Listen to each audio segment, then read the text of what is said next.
Well, before my husband died, when one of the UDR men had been killed before, we had sat discussing it that night, and he said this wreath was just a farce. He said they didn't care what happened. It was just another number, just another part of the acceptable level of violence to talk about. So when he died, I thought about it, and it's not a thing that anybody likes to do. I'm not used to this type of thing, and I didn't like the thought of it. But I knew if he'd been here, it's what he would have wanted. What would you have preferred to see the Northern Land Office doing as a mark of respect for your husband's death?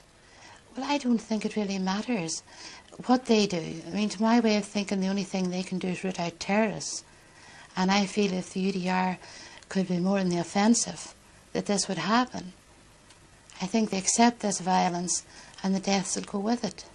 But then do you not think if the Northern Land Office did take the line that you're talking about, that perhaps it could lead to the death of more men in the Ulster Defence Regiment like your husband?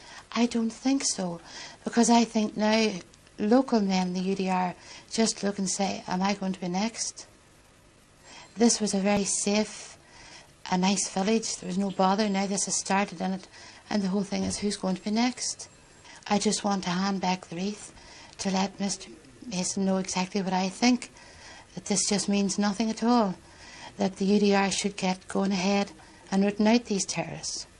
You would prefer, in fact, if the Northern Land Office did nothing on the death of the UDR men? Did nothing at all. Do you think that the feeling amongst the wives of other UDR men is more or less the same? Have you been talking to anybody else? I have, yes. And quite a few of them would have come here today, but we didn't think it advisable that they should. They feel the same way as I do. That it's if you die for a cause, if you die for your country. My husband loved Ulster, and I know that if he thought he had died for something, you know, it would have been all right. But just to feel that you die as just another figure, just written down, and there's still nothing's going to be done, because he always felt a lot more could have been done.